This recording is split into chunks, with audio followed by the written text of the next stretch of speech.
बिस्मिल्लाहिर्रहमानिर्रहीम। यूट्यूब के फ़ौज और सिविल कंपैरेटिव एनालिसिस के थ्रेड में आज हम अपना तीसरा प्रोग्राम रिकॉर्ड करवा रहे हैं। तो हमारी जो बहस थी वो ये थी कि फ़ौज का जो इदारा है, इस्टेब्लिशमेंट जो है, वहाँ पे चीज़ें इतनी ऑर्गेनाइज्ड क्यों हैं, वो इतना प्रोग्रेसिव क्यों है, वहाँ पे लोग जो हैं वो एक्सीलेंस पे क्यों उस पर बिलीव करते हैं, और जो सिविल के इदारे हैं हमारे, तालीम, सेहत, साइंस, टेक्नोलॉजी, कोई भी इदारा जो है वो फ्लरिश नहीं कर रहा।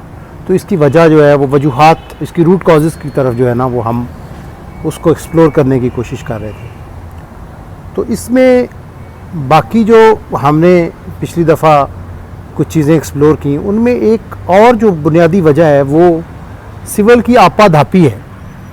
सिविल में सब डिपार्टमेंट्स में जितने भी साहब इख्तियार हैं, चाहे वो नीचे क्लर्क ले लें या वहाँ पे आप उस इदारे का सरबराह ले लें, वो आपाधापी का शिकार है।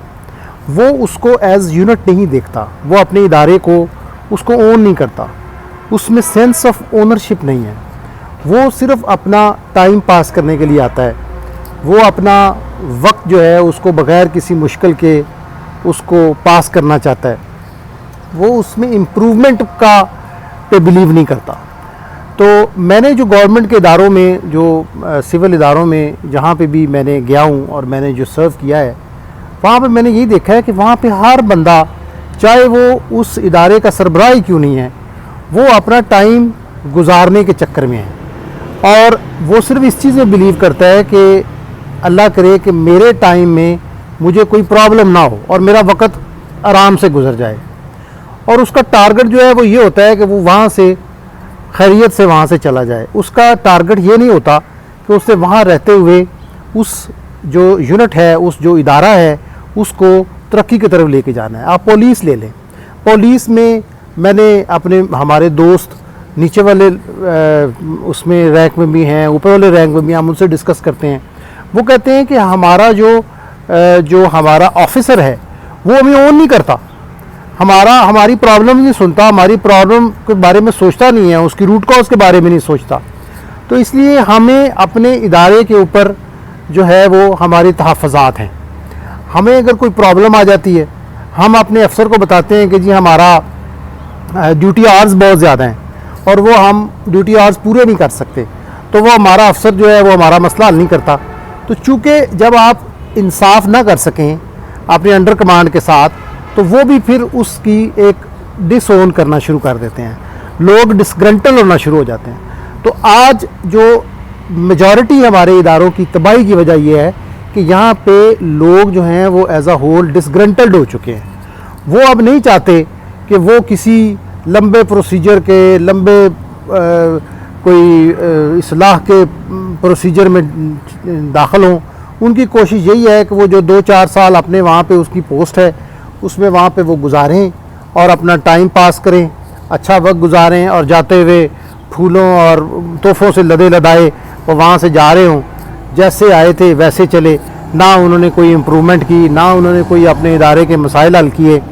तो ये जो फैक्टर है ये इसकी तरफ हमारी ज़हन नहीं जाता। हम समझते हैं कि हमारे जो इदारे हैं उनको फ़लाने ने तबाह कर दिया, फ़लाने ने तबाह कर दिया।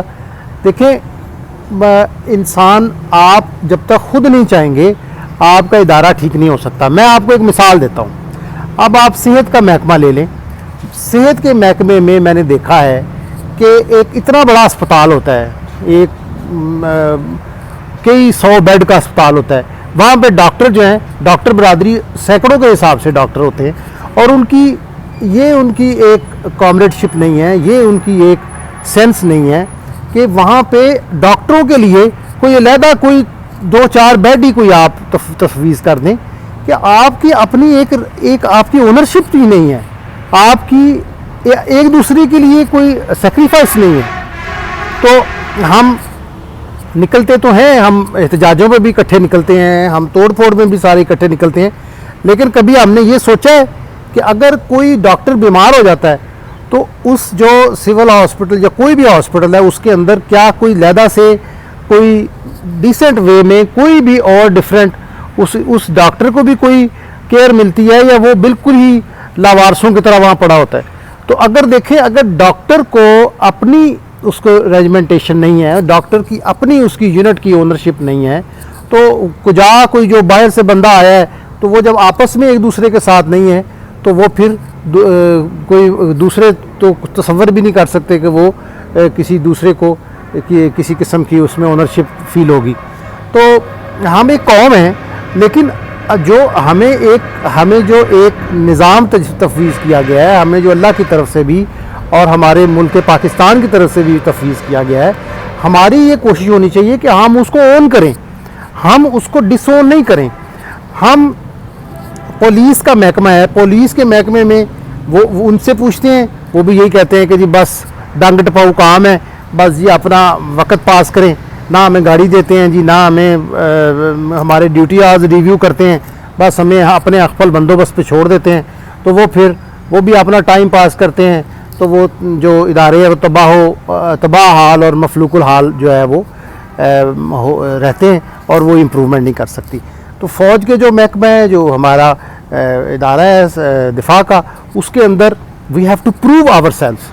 जो अपने टेन्योर गुजारा है उसमें आपने क्या बेटरमेंट की है, आपने लोगों को किस तरह फैसिलिटेट किया, आपने लोगों से कैसे काम लिया है, आपके टारगेट्स क्या थे, क्या आपने वो अचीव किया कि नहीं किया, आप क्या टारगेट्स लेके आए, आपके क्या टारगेट्स जो हैं वो उसमें।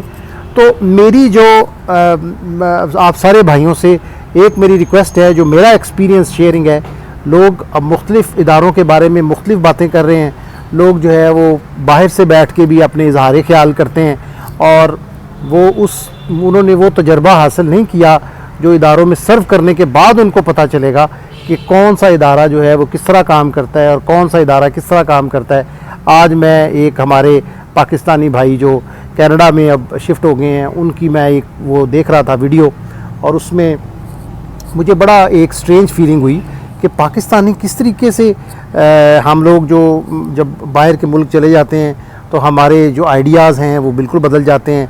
वो हम सफ़र नहीं कर रहे होते, हम उस मुल्क के हमारे मफादात और हमारे जो प्रॉब्लम्स हैं वो अब हमारे नहीं रहे होते, लेकिन हमारी एज़ अ नेशन हमारी जन्मभूमि है, हमारा मुल्क है, हमारे कुछ ना कुछ तो हमारे उसके साथ एहसासात, हमारे जो जज्बात उसके साथ जुड़े होने चाहिए। तो वो अब ये कि जी ये इदारे हमारे फलाने जो है वो उन्हें तबाह कर दिए हैं। इदारे कोई भी किसी को तबाह नहीं कर सकता जब तक हम खुद अपने आप को तबाह ना करें। तो ये जो आप मीटर लगवाने जाते हैं वापडा का, तो वो आपको पैसे मांगते हैं, गैस का मीटर लगवाने जाते हैं वो आपसे पैसे मांगते हैं, लाइसेंस बनवाने जाते हैं वो आपसे पैसे मांगते हैं। अच्छा, स्कूल में एडमिशन कराने जाते हैं वहाँ पे सिफारिश है, आप जनाब किसी भर्ती कराने जाते हैं वहाँ पे सिफारिश है, चपड़ासी भर्ती कराना है किसी वज़ीर की सिफारिश चाहिए। तो ये इस्टेब्लिशमेंट नहीं कहती, ये हमने खुद अपने पैर पे कुल्हाड़ी मारी है। तो जब सीधी सी बात है कि जब हम अपना किरदार अदा नहीं करेंगे तो somebody has to do that particular job. किसी ने तो वो मुल्क को संभालना है, किसी ने तो इस तरह तो नहीं छोड़ा जा सकता। तो जब हम अपने ज़िम्मेदारियों का एहसास नहीं करेंगे तो फिर somebody has to do it. तो ज़रूरत इस अमर की है कि हम एज़ इंडिविजुअल अपने जो हमारी ज़िम्मेदारियां हैं उनका एहसास करें। जो हमारे डॉक्टर्स हैं, जो हमारे टीचर्स हैं, जो एजुकेशनिस्ट हैं, जो हमारे साइंटिस्ट हैं, जो बाकी जो दूसरे गवर्नमेंट के इदारे हैं, वो सारे के सारे, जुडिशरी है, वो अपने इदारे को बेहतर करने की उनमें आपस में ओनरशिप होनी चाहिए, नीचे से लेके ऊपर तक। जब तक ये नहीं होगा तब तक ताली दोनों हाथों से ही बचती है, एक हाथ से नहीं बची।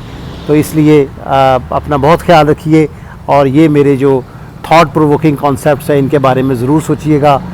अल्लाह ताला आपका हामी व नासर हो। अस्सलाम वालेकुम।